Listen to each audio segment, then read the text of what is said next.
리얼 파워 8번째 제목은 막힌 곳을 돌파하는 생각의 힘, 직관력. 막힌 곳을 돌파하는 생각의 힘, 직관력이라는 제목으로 말씀을 나누겠습니다. 직관력이 필요한 시대라는 거예요. 왜냐하면요, 이 코로나가 뭘 의미하냐면 변화를 의미합니다.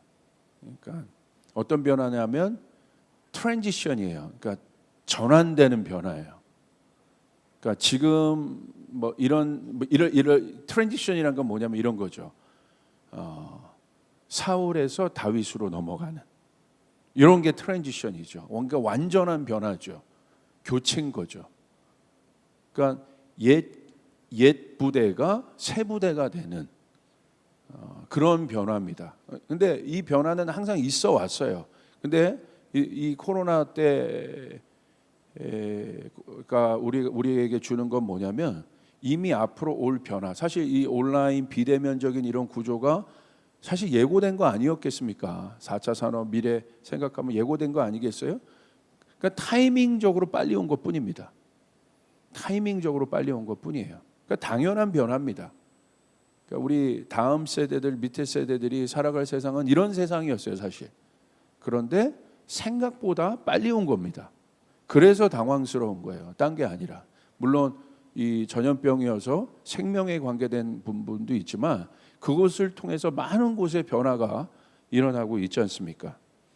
근데 어떤 변화를 우리가 좀 주목해야 되냐면 굉장히 역사적으로 중요한 변곡점인데 이 코로나 때 여태까지 이 세상을 주도했던 것이 뭐냐면 웨스턴 중심의 사상들이었어요. 웨스턴 중심에서 나오는 철학, 이념, 신학들, 이 모든 것들이 세상을 주도했습니다. 그리고 그것이 패권과 기득권이 돼서 굉장히 중요한 어떤 힘의 논리 가운데 그것이 시스템이 돼서 움직여지고 진행됐어요. 그런데 보십시오. 코로나가 예상치 못하게 딱 터지니까 이것을 지금 잘 대응하는 나라들이 어디죠? 웨스턴들이 아니에요. 아시아들입니다. 아시아. 그러니까 아시아 국가들이 상당히 선전들을 하고 있어요. 실제적으로 보십시오. 그러니까 이 일들이 있으면서 자 보세요. 언제 웨스턴이 아시아에게 귀를 기울였던 적이 있어요? 한번 잘 생각해 보세요. 모든 분야에서 웨스턴들이 아시아 쪽에 귀를 기울인 적이 있습니까? 항상 뭔가를 주려고 했죠. 가르치려고 했죠. 근데 이번 워딩은 뭐예요? 아시아의 소리를 듣겠다는 거예요. 배우겠다는 겁니다. 그런 적이 없었어요, 역사상. 그러니까 지금 뭐냐면 아시아가 굉장히 라이징 되고 있는 거예요, 지금. 그리고 앞으로 시대는 이 굉장히 중요한 이 모든 이 세상의 문제를 해결하는 많은 어떤 일들의 대안이 아시아적 구조들이 지금 많은 곳에서 대안이 되고 있어요. 그래서 저는 이런 부분에 관심이 굉장히 많은데 우리의 삶의 영역과 관심이 있으니까 제가 우리나라의 성균관대 이기동 교수님이라고 한국인의 정서에 대해서 강의하신 부분이 있어요. 근데 이 강의를 들어볼 만합니다. 한국인의 정서. 그러니까 내용은 이겁니다. 아주 간단해요. 한국인 안에 있는 독창성과 오리지널리티를 찾아야 된다는 거예요. 여태까지 우리는 다 웨스턴을 따라가기 바빴다는 거죠. 모든 분야에서. 근데 사실 그게 안 맞는 거죠. 사실 생각해 보세요. 형질이 다르고 배경이 다른데. 그러면서 웨스턴의 의식구조와 한국인의 의식구조를 분석을 했어요. 그러니까 웨스턴의 의식구조는 뭐냐면 나무가 있다면 이렇게 나무가 다 있잖아요. 그럼 뿌리들이 각자 이렇게 다 꽂혀져 있어요. 그러니까 한 나무당 한 뿌리예요. 이거는 웨스턴 안에 있는 개인주의를 얘기하는 거예요. 그러니까 같이 모여 있지만 개인인 거예요. 그러니까 개인이 중시되니까 자기 의견, 자기 생각, 또 자기 변증들 이런 것들이 강한 거죠. 그런 것들이 발달돼. 이성, 감정보다는 이성 이런 것들이 발달돼 있죠. 그리고 뭐에 대해서 어필을 해야 되니까 설명하려고 하고 이런 문화들이 이제 발달돼 있는 거죠. 조직화되고. 그런데 아시아적 뿌리, 한국인의 뿌리는 그러지 않다는 거예요. 똑같이 나무가 있는데 한국인의 뿌리는 어떻게 되어 있어요? 이렇게 각자 된 뿌리가 아니라 다 연결되어 있는 거예요. 이렇게 위는 똑같은 나무인데 밑은 다 연결되어 있는 거죠. 그래서 웨스턴들을 보면 이 개인주의가 어떻게 나타나냐면 웨스턴 문화 중에 이런 문화들이 있죠. 어떤 문화들이 있냐면 표현을 잘하잖아요. 만날 때도 헬로 인사하고 뭐 지나가다가도 서로 이렇게 표현해주고 반갑게 인사해주고. 사실 그게 뭐냐면 개인주의라는 건 그 사람 마음 안에 뭐가 있는지를 모른다는 거예요. 그러니까 저 사람이 그 사람 안에 뭐가 있는지를 모르는 거예요. 예를 들어서 겉으로는 웃지만 속에 칼을 갖고 있을지 총을 갖고 있을지 마음 안에 모르는 거죠. 그러니까 이 개인주의에서 제일 여러분 두려운 대상은 뭐냐면 사람입니다. 그러니까 저 사람이 누군지 모르는 거예요. 개인주의는. 그러니까 어떻게 해요? 먼저 인사해서 긴장을 푸는 거예요. 이런 문화인 거예요, 사실. 그래서 지나가다가도 저 사람이 적인지 뭔지 모르니까 먼저 인사하는 거죠. 그러니까 이런 바탕의 개인주의의 문화에서 나온 이 웨스턴 중심의 문화에서 제일 중요한 건 뭐냐면 힘입니다. 힘의 논리. 그래서 이들의 생존 방식은 자기를 남겨야 되니까 모든 것을 자기 이외에 많은 것들을 죽이는 거예요. 그래서 거기서 웨스턴에서 많이 나온 게 뭐예요? 식민지 정책들이 많이 나온 거죠. 들어가서 다 죽이는 거예요. 아시아에서 그런 일들이 있습니까? 별로 없지요. 다 그런 문화들이었죠. 기독교의 위기가 언제 있었습니까? 기독교가 제국이 될 때 위기가 있었어요. 기독교가 십자군이 될 때 문제가 있었어요. 그 변질이죠. 강력한 변질이죠. 근데 아시아는 어떻습니까? 표현을 안 해. 그래서 우리가 막 가르쳐요. 우리도 막 표현해야 된다. 얘기해야 된다. 그러지 않다는 거야. 아시아는 뭡니까? 표현하지 않아도 뭐라고 그래요? 가만히 있다가 왜 이렇게 표현을 안 해? 좀 이렇게 당신이랑도 가깝고 싶은데 그럼 뭐라고 얘기해요? 우리가 남이가 이렇게 이게 웨스턴에서는 있을 수 없는 사고예요.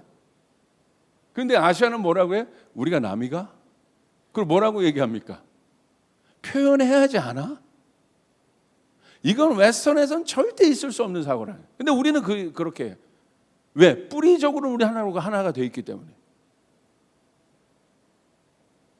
그러니까 이것이 한국인 안에 있는 굉장히 중요한 정서고, 이런 뿌리가 있기 때문에 어떤 문제들이 왔을 때, 자 보세요. 저희가 개인주의로 여러분 개인주의로 마스크 안 쓰고 막 이런 거 갖고 우리는 다투지는 않잖아. 함께 할 때는 확 하잖아요. 이게 왜 그러냐면 아시아 안에 있는 굉장히 중요한 정서적 뿌리라는 거예요. 공동체적 문화. 그러니까 이 강의의 논점은 뭐냐? 따라할 필요 없다는 거예요. 따라할 필요가. 그러니까 무분별하게 그런 것들을 받아들이고 해야 돼. 그러니까 우리 안에 여러분 지금 뭐 문화적인 면에서도 보십시오. 뭐라고? 팝인데 어떤 팝이 여러분 전 세계를 유행해요? 앞에 붙잖아요. K-팝이라는 거. 팝인데 한국적 팝인 거예요. 드라마인데 K-드라마예요. 한국적 드라마. 그러니까 어떤 분은 그러더라고요. 예배는 왜 그런 것이 없냐. 제가 아는 어떤 목사님 이제 한국 안에 주신 그 블레싱들 K-워십이 있어야 한다.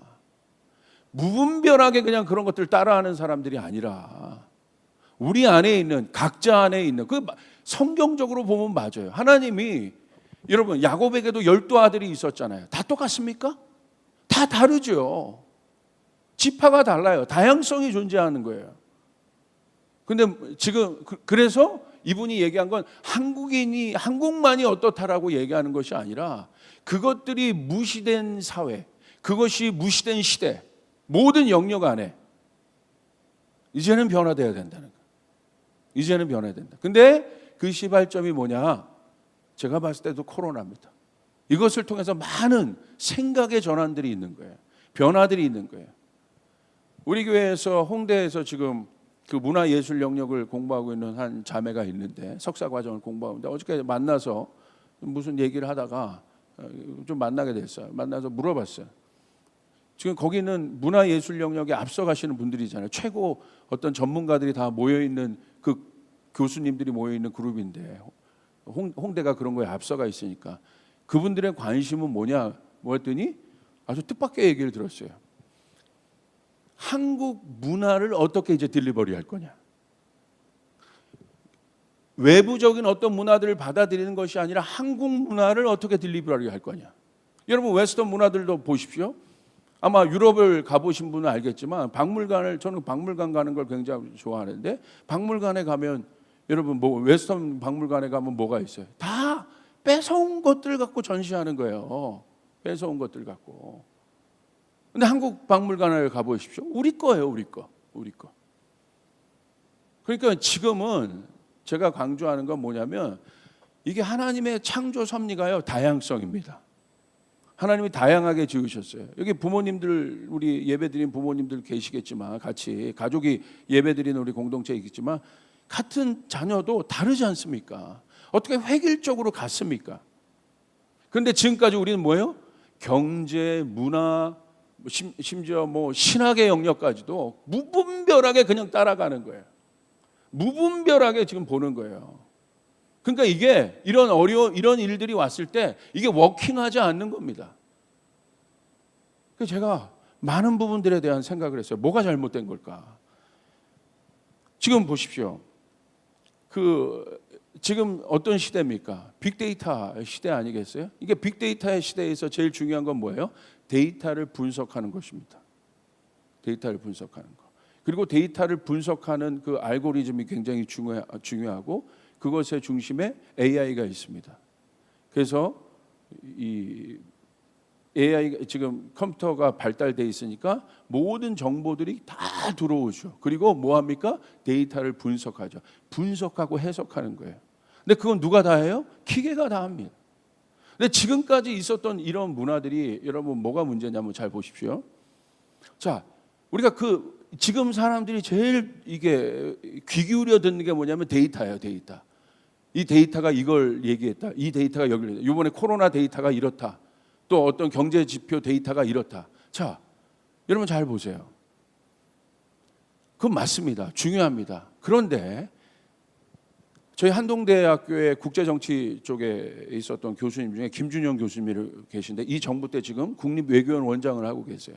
이분이 최근 이 포럼에서 이런 정치 경제 포럼에서 이분이 발제한 것이 있어요.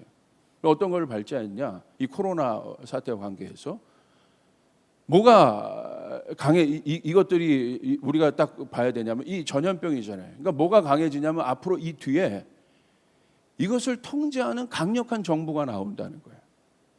이분은 지금 이 정권에서 국립외교원 원장을 하고 계신 분이에요. 지금 우리가 주목해야 될 것은 강력한 정부가 있다. 여러분 맞잖아요. 모든 곳에서 모든 나라에서 위기니까 정부의 능력이 강력해집니다. 그런데 주목해야 되는 것은 나쁜 정부가 나올 것이고 좋은 정부가 나올 것이다. 그래서 우리가 여러분 이 시대에 이 일들을 위해서 많이 기도해야 됩니다.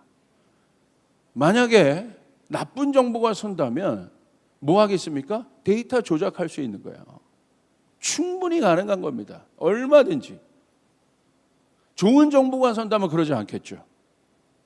나쁜 정부가 선다면 얼마든지 이 데이터가 중심이 된 세상에서 모든 사람이 데이터만 들으려고 하고 데이터의 소리만 들으려고 하는 이 세상에서 얼마든지 다른 툴을 가지고 데이터를 잘못 내 마음에 맞게 분석할 수 있다는 거예요. 그러면 이것이 왜 우리의 삶에 어떤 영향을 주느냐? 잘 보십시오. 그거에 길들여져 있는 우리들은 어떤 영향을 받느냐? 사람은 어떤 존재입니까?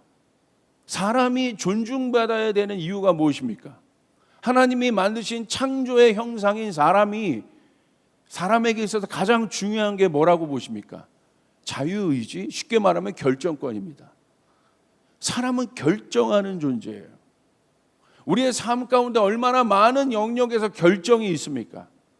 그리고 우리는 그 결정 앞에 항상 서 있죠. 선악과도 결국은 결정의 문제 아니었겠어요? 사람의 잘못된 결정이, 아담의 잘못된 결정이 얼마나 많은 어려움들을 주었습니까? 그래서 우리가 잘못 결정한다면, 여러분의 인생에 어떤 중요한 문제가 있는데 그런 데이터에 의해서 그 데이터의 분석과 해석으로 인하여 잘못 결정한다면, 여러분 이건 돌이킬 수 없는 거예요. 왜 제가 이런 얘기를 여러분에게 해야 되느냐? 지금은 해석과 분석의 시대예요. 해석과 분석의 힘들이, 분석의 능력, 이 분석의 구조들이 지금 우리 삶 가운데 굉장히 많이 들어와 있어요. 성경도 마찬가지입니다. 신앙도 뭐를 중요시 여겨요? 해석과 분석. 그래서 뭘 좋아해요? 성경 공부들을 그렇게 좋아하는 거예요. 여러분, 우리는 하나님의 말씀을 정보로 보지 않아요. 하나님의 말씀을 진리로 봐요. 할렐루야. 그런데 하나님의 말씀은 뭘로 봐요? 정보 취득처럼 보는 거예요. 그래서 이 해석과 분석에 있어서, 분석의 시대에서, 구조에서 제일 중요한 건 뭡니까? 이성 아니겠어요? 검증 아니겠어요? 그것만 믿으려고 그래요. 그리고 누구든지 굉장한 논리력을 가지고 그런 것들을 해석하고 분석해내는 사람이 글을 쓰면 막 영향을 받아요. 분별을 하지 않아요. 지금 이것이 우리가 살고 있는 시대라는 거예요. 신앙도 그렇게 해요. 그러니까 몇 년이 돼도, 심지어 모태신앙에서 10년, 20년, 30년이 돼도 어떤 직분을 가지고 있어도 결정을 내리질 못해요. 뭘 하지를 못해요. 그리고 뭘 찾아요?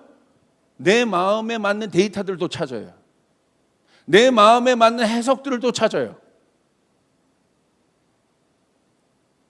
그리고 그 해석으로 자기의 마음을 위로합니다. 그 분석이 자기 생각과 동의됐다면 막 박수를 쳐요. 그래서 뭐가 변합니까?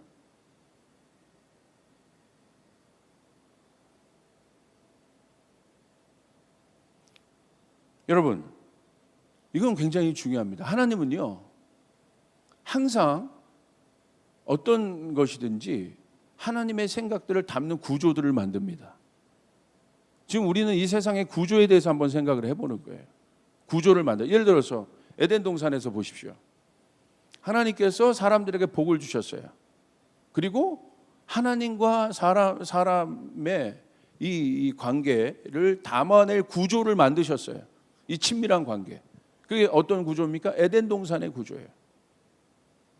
그래서 사람을 에덴 동산에 두시고 그 땅을 경작하게 하셨어요. 자유롭게. 반대적인 구조도 있어요. 바벨탑이 그런 구조죠. 바벨탑은 무엇입니까? 스피릿이 하나님을 대적하는 스피릿이에요. 그리고 어떻게 했습니까? 인간이 하나님을 대적하는 구조를 또 만들어내요. 지금 우리가 살고 있는 이 구조가 어떤 구조인지를 봐야 된다는 거예요. 우리 교회가, 내 신앙, 내 몸 안에도 구조가 있거든요. 어떤 구조인지를 봐야 된다는 거예요. 어떤 구조에서 나는 사고하고 있는가, 생각하고 있는가, 판단하고 있는가, 결정하고 있는가. 여러분, 모세 시대의 키워드는 출애굽이죠. 광야죠. 그 구조 안에 담으시는 하나님, 그러니까 그것이 키워드이기 때문에 모세 시대에 담아내는 하나님의 구조가 있어요. 다릅니다. 다 같을 수가 없어요. 여호수아와 마찬가지죠. 똑같이 이스라엘 백성이지만 이스라엘 백성들 가운데 여호수아가 이끌었던 그 시대의 중요한 키워드는 뭐겠습니까? 출애굽이 아닙니다. 가나안 정복입니다. 그러니까 가나안 정복에서 그들이 이 가나안에 들어가서 제일 많이 했던 게 뭐예요? 전쟁이에요. 모세의 구조에서 여호수아의 구조에서 모세의 구조를 가지고 여호수아 시대의 키워드를 담아낼 수가 없는 거예요. 똑같이 이스라엘 백성입니다. 키워드들이 달라졌어요. 변화돼야 된다는 거예요. 아멘? 이게 중요한 겁니다. 여러분, 모세의 장막도 보십시오. 모세의 성막이 다윗의 장막과 구조가 완전히 다르죠? 솔로몬의 성전 구조와도 달라요. 그러나 본질은 같아요. 하나님을 경배하는 거. 근데 하나님은 다르게 담으신다는 거예요. 자, 영적인 것도 마찬가지입니다. 속사람, 성경에 보면 겉사람과 속사람이 있어요. 로마서 12장 2절에 보시면 너희는 이 세대를 본받지 말고 오직 마음을 새롭게 함으로 변화를 받으래요. 뭘 변화를 받는 거예요? 이제 겉사람으로 육의 모습으로 육의 구조를 가지고 살지 말라는 거예요. 변화받았다면 속사람이란 구조 안에 하나님의 말씀을 담아야 된다는 거예요. 속사람이란 구조 안에 하나님의 생각을 담아야 된다는 것이에요. 그리고 속사람대로 결정해야 된다는 거예요. 고린도후서 4장 16절에 이렇게 있어요. 그러므로 우리가 낙심하지 않으니 우리의 겉사람은 낡아지나 우리의 속사람은 날로 새로워지도다. 근데 여러분, 여기서 중요한 것은 이것입니다. 바로 무엇이냐? 우리가 구원받고 변화되었다는 것은 뭐냐면 다른 존재가 되었다는 거예요. 구조 자체가 바뀌었다는 거예요.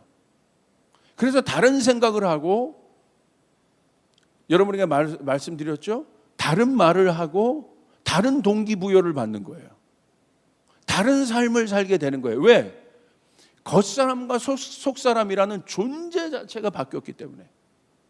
그런데 우리가 구원받고 우리 속사람이 회복되었다는 것은 어떤 것을 의미하겠습니까? 이건 뭘 의미해요? 어떤 회복이겠습니까? 처음 하나님께서 만드신 하나님의 형상의 회복이에요. 하나님의 형상의 회복은 누굽니까? 아담이죠. 죄 짓기 전에 아담이에요. 자, 보세요. 아담을 통해서 하나님이 땅을 다스리고 정복했습니다. 생육하고 번성하게 했어요. 근데 보세요. 아담이 뭔가를 학습하고 뭔가를 분석하고 뭔가를 개발해서 능력을 키워서 그와 같은 일을 했습니까? 하나님께서 창조했다는 건 무엇입니까? 성경은 뭐라고 기록되어 있습니까? 하나님이 주신 거예요. 아담이 개발한 게 아닙니다. 학습을 통해서 배운 것이 아닙니다. 이미 아담 안에 있는 것입니다. 복을 명하셨으니까. 아담에게 권위를 이임하셨어요. 주셨어요. 없던 것을 아담이 개발해서 만든 것이 아니라는 거예요. 그러므로 우리 안에 속사람이 회복되었다는 것은 뭐가 회복됐다는 거예요? 처음에 하나님께서 이 땅을 생육하고 번성하고 다스리고 충만하게 할 수 있는 그 능력을 하나님이 우리 안에 동일하게 회복했다는 것입니다. 여러분 믿습니까? 학습하고 배워서 분석해서 그 능력을 갖는 것이 아니라는 거예요. 이미 우리 안에 있다는 사실을 믿으시길 바랍니다. 그래서 아담이 한 건 뭡니까? 에덴을 경작하라고 했어요. 있는 것을 실행하면서 확인하는 거예요. 내 안에 있구나 이게. 그것을 통해서 습득해서 내가 갖는 것이 아니라, 학습해서 내가 그것을 갖는 것이 아니라, 배워서 내가 그것을 갖는 것이 아니라 이미 내 안에 있는 것들을 어떻게? 움직여 볼 때 아는 것이라는 것이에요. 이거 다른 것입니다. 신앙도 마찬가지예요. 내가 뭔가를 배워서 아는 게 아니에요, 여러분. 내가 뭔가를 분석해서 내가 아는 것이 아니에요. 우리 안에 이 일들이 있습니다. 우리 안에 어두움을 이길 힘들이 있습니다. 우리 안에 어떤 위기를 돌파할 수 있는 능력이 우리 가운데 있습니다. 우리 안에 다스릴 수 있는 능력이 있습니다. 주신 것이에요, 우리에게. 주어진 것이에요. 그래서 예수 믿고 나면 속사람 가운데 부어지는 가장 큰 일들은 어떤 변화가 일어납니까? 나에 대한 확신은 줄어들지만 하나님에 대한 확신은 커지죠. 그분이 사시는 것이죠. 여러분 요한일서 말씀도 여러분 주보에 넣었지만 성경에 이렇게 기록되어 있어요. 요한일서 2장 27절. 아마 영상에 뜰 텐데, 너희는 주께 받은 바 기름 부음이 너희 안에 거하나니. 여러분 그 기름 부음이 우리 안에 거합니다. 아무도 너희를 가르칠 필요가 없고 오직 그의 기름 부음이 모든 것을 너희에게 가르치며 또 참되고 거짓이 없으니 너희를 가르치신 그대로 주 안에서 거하라. 우리가 신경 쓸 것은 무엇입니까? 뭔가를 학습하고 배워서 분석해서 그 데이터를 가지고 내가 움직이라는 것이 아니에요. 내가 성경을 공부를 이 정도 했기 때문에 내가 어느 정도를 깨달았기 때문에 그 다음에 내가 뭔가 된 줄 알고 내가 움직이는 게 아니라는 거예요. 그러니까 어려운 거예요. 거기에 안정감을 두기 때문에. 이미 우리 안에 있습니다. 하나님 우리 안에 주신 것입니다. 우리가 해야 될 것은 뭐예요? 그분과의 친밀감이죠. 그분을 신뢰하는 법을 배워야 되는 것이죠. 그분 안에 계속 거해야 되는 것이죠. 이 사람에겐 돌파가 있어요. 이 사람은 스트레스 안 받아요. 이 사람은요, 풍랑에 좌지우지 안 돼요. 다른 차원의 존재와 하나가 되기 때문에. 그분 누굽니까? 하나님과 하나가 되어 있기 때문에. 여러분 이사야서 11장 1절부터 2절부터 보십시오. 어떤 말씀이 기록돼요? 이새의 줄기에서 한 싹이 나며 그 뿌리에서 한 가지가 나서 결실할 것이요 그의 위에 여호와의 영 지혜와 총명의 영이요 모략과 재능의 영이요 지식과 여호와를 경외하는 영이 강림하리니. 누굽니까? 이 다윗에 대한 예언 아닙니까? 이 다윗을 통해서 예수 그리스도에 대한 예언이에요. 그에게 뭐가 부어져 있습니까? 다윗이 어떻게 엄청난 이 왕국을, 다윗의 왕국을 통치할 수 있었을까? 얼마나 많은 일이 일어났을 텐데. 전염병 다윗 때는 없었습니까? 전쟁 없었습니까? 경제적인 문제 없었겠습니까? 먹고 사는 문제 있었죠. 근데 다윗 때 어떻게 다윗이 이렇게 강한, 정말 하나님 나라의 어떤 표본이 되어서 확장을 가능하게 했습니까? 오늘 말씀에 그렇게 기록되어 있는 거 뭐라고? 여호와의 영, 지혜와 총명의 영, 모략과 재능의 영, 지식과 여호와를 경외하는 영이 강림하겠다. 그냥 있는 것이 아니에요. 키워드를 보십시오. 지혜, 총명, 모략, 재능, 지식, 여호와를 경외하는. 영이니까, 영이란 건 뭐예요? 이 땅의 차원에서 만들 수 있는 게 아니라는 거예요. 주어지는 것이라는 거예요. 강림하시리니. 그래서 다윗은 이것을 알기 때문에 뭘 신경 써요? 세상을 분석하고 데이터를 따라가고 사람들의 말의 분석을 듣는 것이 아니라 뭘 봤어요? 하나님을 봤어요. 하나님을 보니까 하나님과의 더 연합을 신경 썼어요. 내 힘이 어디서 오는지 알았어요. 이 지혜가 어디로부터 오는지 알았어요. 주님으로부터 오는 것이요 나의 도움이 어디서 올까? 천지를 지으신 여호와께로소이다. 여러분 안에 이 확신이 있습니까? 얼마나 구체적입니까? Spirit of wisdom, understanding, counsel, power, knowledge. 우리가 다 필요한 건 아니에요? 이 세상 살아가면서? 이거를 책 봐서 얻을 수 있다고 보세요? 그거는 개념을 정리하는 거예요. 도움을 주는 것뿐이에요. 자체로 힘이 없어요. 필요합니다. 개념 정리가 필요해요. 그래서 교육이 필요해요. 학습이 필요해요. 그러나 그 자체로는 힘이 없다 이거야. 여러분 우리는 영을 받아야 되는 것이요. 아멘? 그래서 다윗이 솔로몬을 어떻게 여러분 티칭했습니까? 하나님을 경외해라. 하나님을 경외해라. 그러니까 솔로몬이 뭘 썼어요? 이 세상을 살아갈 수 있는 모든 것을 돌파할 수 있는 뭘 썼습니까? 자기가 썼잖아요. 직접. 어디서 배운 거예요? 영감을 받아서 잠언과 전도서를 썼잖아요. 얼마나 강력합니까? 이런 시대에서 우리가 가져야 될 능력이 바로 뭐냐?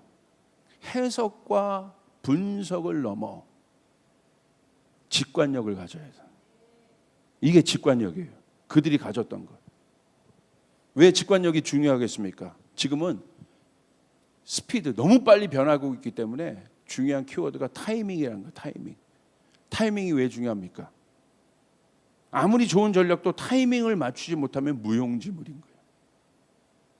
타이밍이 중요한 거예요. 제가 금요일날 크로노스와 카이로스에 대해서도 얘기했죠. 타이밍이 중요한 거예요.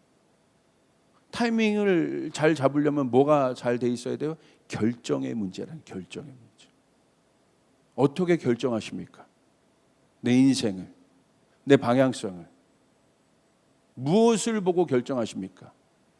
해석과 분석과 데이터를 보고요? 그러면 안 됩니다. 한국교회 무엇을 보고 우리의 한국교회의 앞날을 결정하겠습니까? 방향성을 결정하겠습니까? 내가 어디로 가야겠습니까? 앞에 골리앗이 있고 여리고가 있는데 어떻게 하시겠습니까? 분석하겠어요?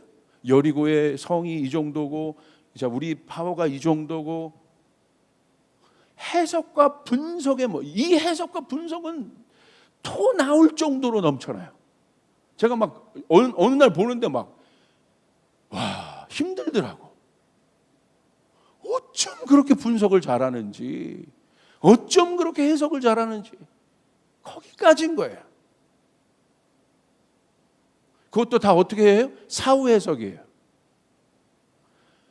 논문을 디베이트할 때 제일 여러분 말도 안 되는 사람이 뭐냐면 사후 해석 갖고 얘기하는 사람이 제일 여러분, 논문이란 건 뭐예요? 논증이란 건 뭐예요? 가설에 대한 증명이잖아요.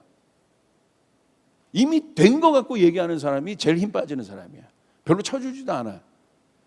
그런 사람은 논문이 아닌 거죠. 그냥 그거는 분석 자료인 거죠. 그게 무슨 논문입니까? 논문은 Y는 fx인데 Y값을 말하기 위해서 X를 주장해야 되는데 이 사람은 없어요. 오늘 성경을 보십시오. 이게 해석입니까? 절대 진리신 하나님과 예수 그리스도를 증거하기 위해서 얼마나 분명한 X들을 주고 있습니까? 여긴 다 Y는 이게 무슨 말인지 지금 못 알아듣는 눈치인데 너무나 분명한 Y가 있는. 근데 우리는 어떻게 봐요? 내 증거, 자료, 해석에 따라 Y를 바꿔버려요. 아니라는 거예요. 진리는 정확한 것입니다. 분명한 것입니다. 이게 어떻게 바뀝니까? 왜 바꿔요? 하나님이 괜찮다고 얘기하는데도 왜 바꿔요? Y에 대한 확신이 없는 거예요. 절대값에 대한. 왜 그렇습니까? 이 시대 문화가 해석과 분석에, 오늘 나는 이렇게 마음 먹어도 어디 무슨 엄마들 모임 무슨 맘카페 이런 데서 무슨 얘기했다면 그거 다 들어가는 거예요. 근데 문제는 그게 맞는 데이터일 수 있지만 아닐 수도 있는 거잖아요. 그런 일들이 나오잖아요. 어느 커뮤니티, 어떤 파워블로그가 지금 나오고 있는 유튜브에 나와 있는 수많은 뒷광고 얘기든지 이런 것들이 뭡니까? 믿었는데 수많은 사람들이 신뢰하고 그 데이터를 줬는데 이 사람이 말하는 데이터를 믿었는데 뒤에서 조작을 한 거 아니겠어요? 정신을 차려야 된다는 거예요. 해석과 분석의 시대를 넘어야 된다는 거예요. 아멘. 그래야 결정할 수 있는 거예요. 해석과 분석에 있으면 절대 결정 못해요. 여리고가 있는데 나가지 못하는 거예요. 골리앗이 있는데 해석과 분석에 매달려 있으니까 이스라엘 백성처럼 가만히 있는 거야. 그러니까 능력이 없는 것입니다. 돌파가 없는 것입니다. 우린 뭘 가져야 돼요? 굳이 표현한다면 이 직관이 있어야 돼요. 인투이션이라고 해요. 직관이란 건 뭐냐면 위키백과에 이렇게 정리가 되어 있어요. 감성적인 지각처럼 추리, 연상, 판단 등의 사유 과정을 거치지 않고, 즉 어떻게 지식이 취직되는가를 이해하지 않고 대상을 직접적으로 파악하는 것. 어떤 과정을 거치지 않고 그냥 아는 거예요. 여러분에게 이 직관력이 있기를 바랍니다. 예를 들어 이런 거죠. 학교에서 시험을 볼 때 문제를 보는 순간 즉시 뭔가 알아지는 거예요. 제 설명이 아니라 위키백과에 나와 있는 설명이에요. 직관력에 대한 설명이에요. 여러분, 애플의 창업자 스티브 잡스가 이렇게 얘기했어요. 얼마나 많은 혁신을 가져왔습니까, 이 사람이. 시대를 여는 사람이었어요. 스티브 잡스가 이렇게, 인간의 직관력은 지능보다 강력하다. 지능과 데이터에 머물러 있는 이 세상을 보면서 이 사람은 그거에 최고 앞서갔던 사람 아니에요? 근데 이 사람은 뭐라고 그래요? 그걸 만드는 사람이고, 이 사람이 그런 세상을 만들었지만 스티브 잡스는 뭔지를 알았어요. 이거보다 더 중요한 게 있다는 걸 알았어요. 그게 직관력이다. 알버트 아인슈타인도 이렇게 얘기했어요. 진정으로 가치 있는 인간의 유일한 것은 바로 직감이다. 왜 인간이 가치가 있느냐? 기계가 말하는, 데이터가 말해주는 어떤 것들을 그냥 해석하고 따라가는 존재가 아니라 그것을 판단하고 결정하는 존재다. 홍해가 있습니다. 뒤에는 애굽 백성이 따라옵니다. 모세가 뭐 했습니까? 직감적으로 하나님께 구한 거예요. 아무것도 앞뒤로는 사방팔방 없잖아요. 다 데이터를 갖고 분석하는데 앞에 홍해의 데이터, 바로 이 애굽 백성이 따라오는 데이터 어떻게 할 겁니까? 주님께 물었더니, 하나님께 물었더니 하나님은 어떻게 하세요? 직감을 주세요. 데이터를 넘어선 돌파가 일어나요. 홍해가 갈라질 것이다. 할렐루야. 이 사람이 세상을 바꾸는 거예요. 이 사람이 역사를 이뤄내는 거예요. 일을 내는 사람들인 거예요.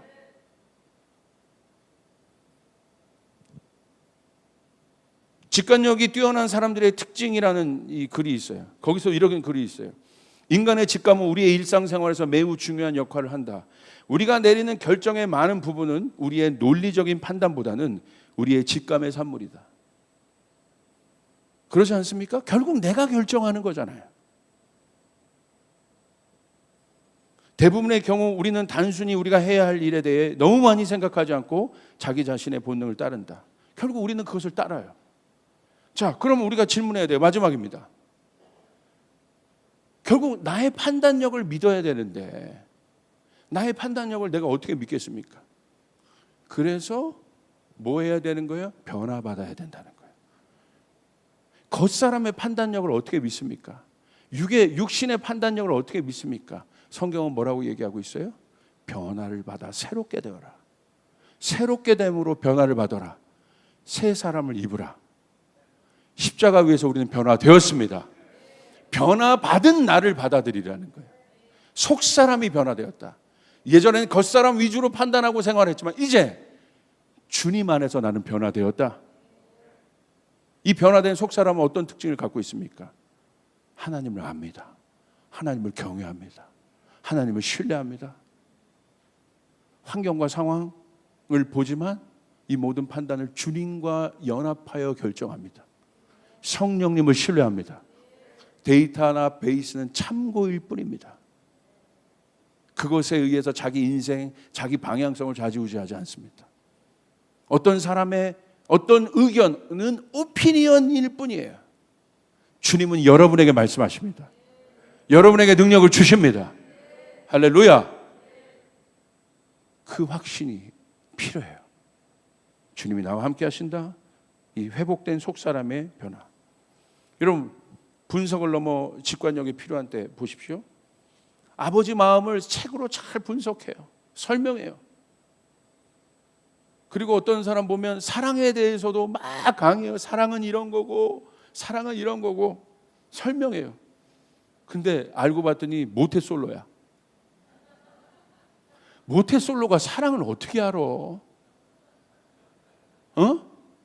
알고 봤더니 모태솔로야. 그것이 설명과 해석의 한계입니다. 굉장히 쏙쏙쏙쏙 다 들어오는데 알고 봤더니 그 사랑을 강의하는 사람이 모태솔로야. 누가 아버지 마음을 어떤 청년이 막 얘기해. 알고 봤더니 자녀 한 번을 키우지를 못했어. 교회에 대해서도 누가 막 얘기해. 막 뭐 사역자들이 막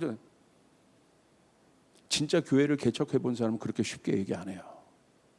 교회가 얼마나 어렵다는 걸 알아요. 그렇게 함부로 글 쓰지 않아요. 한 명 양육하는 게 얼마나 힘들다는 걸 알아요. 그리고 그 안에 있는 많은 실패들도 알아요. 연약함을 알아요. 부족함을 알아요. 그래서 함부로 얘기하지 않아요.